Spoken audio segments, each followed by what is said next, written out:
Bon, alors maintenant, on va faire des méthodes un peu plus sophistiquées encore. L'idée de base des méthodes d'Adam, c'est de faire des méthodes à paliers pour estimer la valeur à un instant grand xi plus 1. On va regarder le passé. Et on a plein d'informations dans le passé. On a des données. Voilà, on va faire un gros point ici, quoi, comme ça.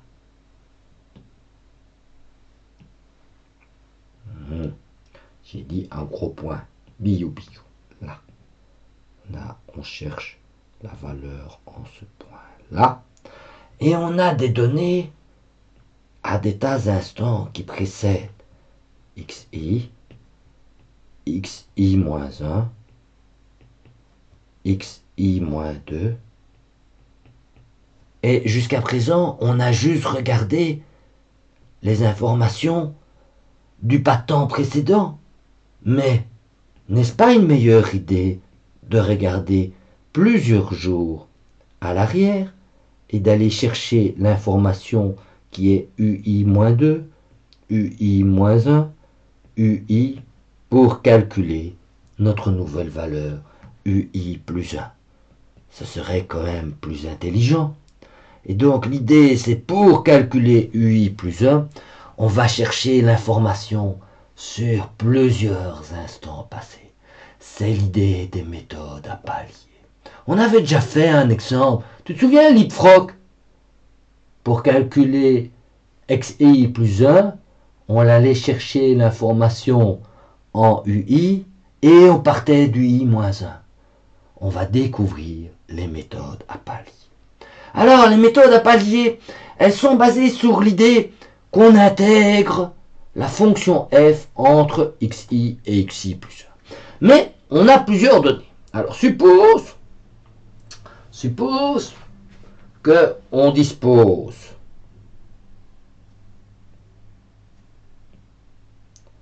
de xi-1, xi plus 1.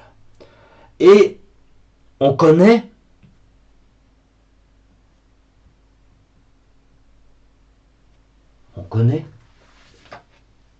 UI ici et UI-1.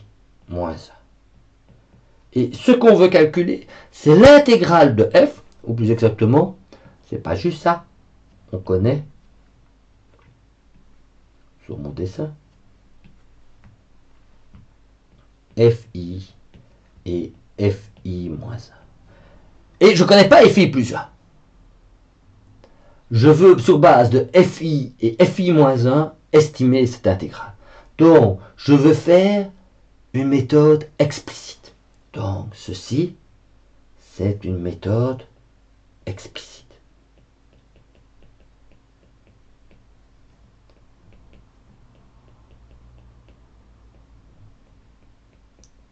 Je pourrais aussi faire une méthode implicite où je vais utiliser fi et fi plus 1, j'ai xi plus 1, et j'ai fi et fi plus 1.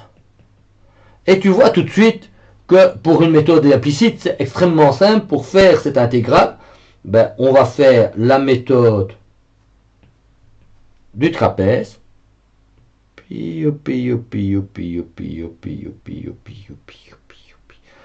Voilà. Et on va obtenir le résultat suivant.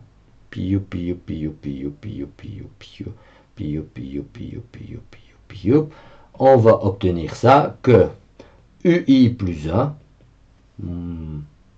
plus gros, voilà, et on va obtenir ça, UI plus 1 est égal à UI plus H, FI plus fi plus 1 sur 2. Et ça, c'est ce qu'on appelle la méthode d'Adams-Moulton d'ordre 2. Et tu vois, on a fait deux calculs de f et on approxime f par une droite pour effectuer l'intégration. C'est une méthode explicite. Implicite, puisqu'on a besoin de fi et fi plus 1. Mais on peut vouloir faire une méthode explicite, et ça c'est la méthode d'Adams-Bashforth d'ordre 2. Et là, ce que tu fais, tu vas tracer une droite, comme ça.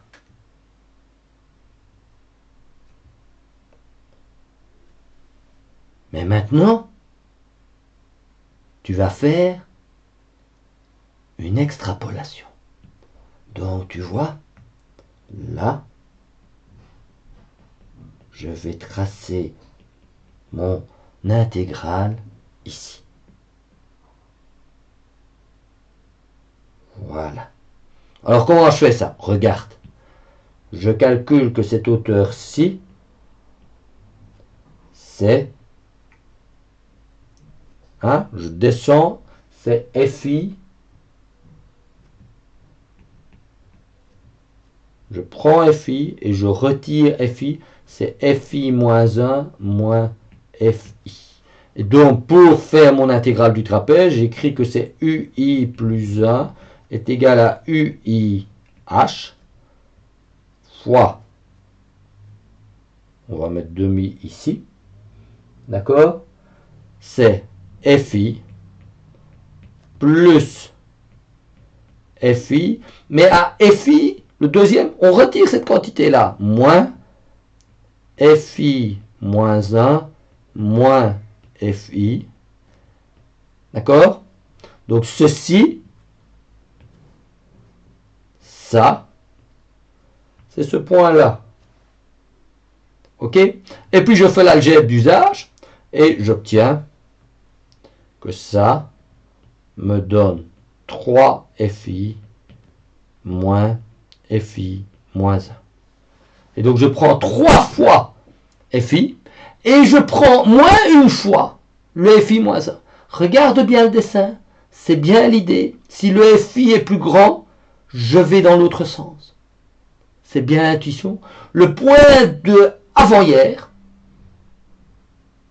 pour calculer aujourd'hui, a moins d'importance que le point de hier. Et tu vois, il faut le prendre avec un signe moins. C'est une extrapolation. Et donc, tu vois bien que ça, c'est une extrapolation. Et ça, c'est une interpolation. Bon, là, tu notes au passage que j'ai fait les dessins pas comme il fallait. J'aurais dû mettre à droite celui qui était à gauche et celui à droite. Bon, t'as compris. Mais bon, ça change rien. Le propos est là. Tu as vu, tu as compris. Tu as ce machin-là. Donc, tu vois, le petit bonhomme, il est ici, il est content. Il doit regarder dans ce sens-là. Donc, le petit monsieur, ici, l'interpolation, elle est là. Youbidou, bidou. Voilà, youbicoularou. Comme ça, il est là. Il est ici, l'interpolation, comme ça. Et l'extrapolation, il regarde de l'autre côté, comme ça. Youbidou, là, avec une grosse oreille. Il est là, le monsieur. Il est... You. Et alors, la question, c'est... L'interpolation, la méthode d'Adams-Moulton, elle n'a pas un autre petit nom? Elle a quoi comme autre petit nom? Si, elle a un autre petit nom. Ça, c'était la méthode de Crank-Nicolson aussi. Ouais, alors je pense que j'ai pas bien écrit ça, donc je vais mieux l'écrire, parce que je vais sans que tu te concentres, parce qu'après on va me dire, c'est Crank-Nicolson. Et donc tu vois, les méthodes d'Adams-Moulton d'ordre 2, ce n'est rien d'autre que la méthode de Crank-Nicolson d'ordre 2. Par contre, la méthode explicite, c'est une nouveauté. Ok? Alors, on peut le faire à l'ordre 4 en faisant une interpolation et on obtient la méthode d'Adams-Moulton d'ordre 4, ou on fait une extrapolation et on obtient la méthode d'Adams-Bachor d'ordre 4. Et tu notes qu'ici, j'ai fait les dessins dans le bon sens. Alors, l'intérêt, c'est que comme on a une méthode implicite et explicite, on peut faire deux calculs. Par exemple, on peut faire une méthode explicite comme ça, en calculant, alors regardez, PI plus 1 est égal à UI plus H sur 24, on va ouvrir le quarantaine, moins 9, FI moins 3, plus 37, FI moins 2, le moins 59, FI moins 1, plus 55, FI. Si tu t'embêtes, tu me recalcules ces coefficients. C'est facile, tu as 4F, tu fais passer un polynôme d'ordre 4, non, d'ordre 3 qui passe par les 4 points, et tu l'intègres en l'extrapolant entre xi et xi plus 1. Cette méthode est une méthode d'Adams.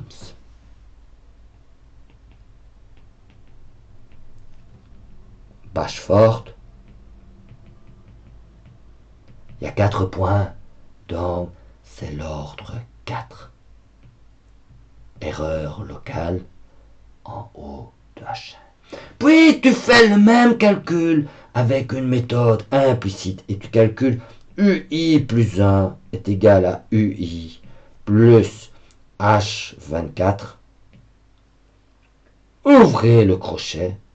Tu vas maintenant chercher FI moins 2, moins 5 FI moins 1, plus 19 FI, plus 9 FI plus 1. Note les coefficients. Tu vois quand même que la méthode n'est pas complètement débile. Elle met quand même un poids dominant sur ce coefficient-ci. Ici aussi, les coefficients les plus importants sont ceux-ci. Ceux qui sont loin ont moins d'importance. Et tu vois que ça, c'est bien une méthode d'Adams. Moulton d'ordre 4. Ça, c'est une méthode implicite. Adams-Bachford est une méthode explicite. Et comme on a le résultat par une méthode implicite et une méthode explicite, l'intérêt, c'est qu'on va pouvoir comparer PI plus 1 et UI plus 1 et estimer l'erreur. Donc, on a deux estimations de la solution. On a pilou. Non, comme ça, on a PI plus 1. On a UI plus 1. Et sur cette différence entre les deux calculs, on va pouvoir estimer l'erreur locale commise.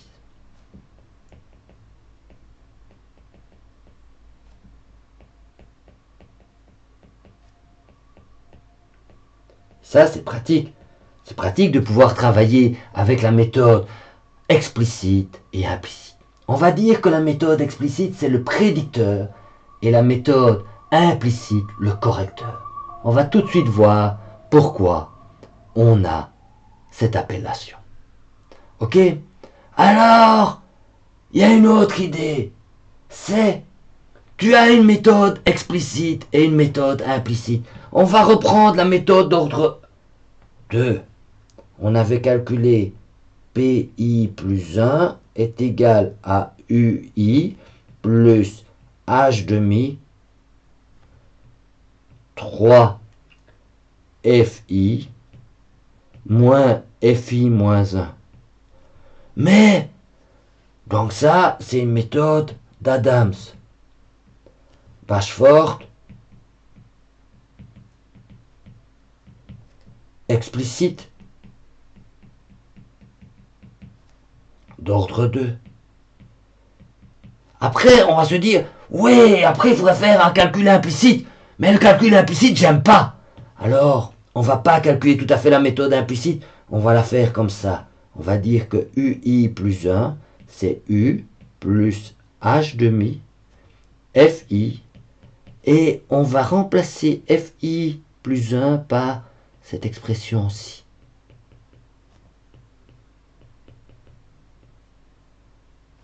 On va prendre l'expression qu'on a ici.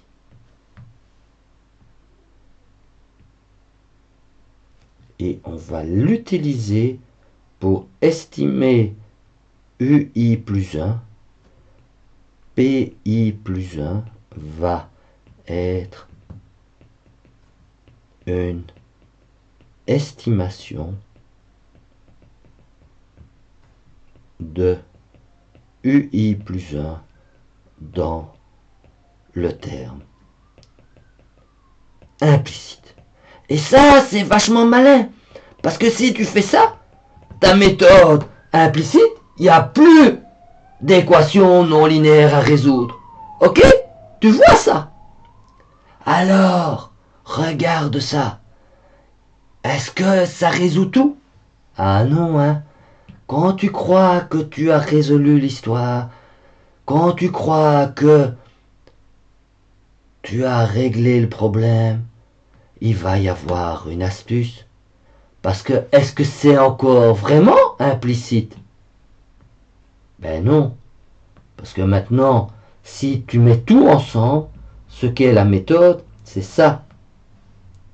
C'est ui plus 1 est égal à UH plus H demi. Et on va prendre une méthode, par exemple, pour le problème modèle. Et pour le problème modèle, pour faire l'analyse de la stabilité, on va prendre ce modèle-là et on va écrire que c'est lambda UI plus lambda. Et dans ce lambda-là, on remplace le problème. Donc ça, c'est UI plus H demi 3 lambda UI moins UI moins 1. Fermez le crochet. Et ça commence à ressembler à un truc. Regarde un peu. Ça ressemble à ça. Plus celui-là et celui-là. H lambda UI plus H carré lambda carré. Eh ouais. Là, il y a aussi un lambda. Lambda carré sur 2.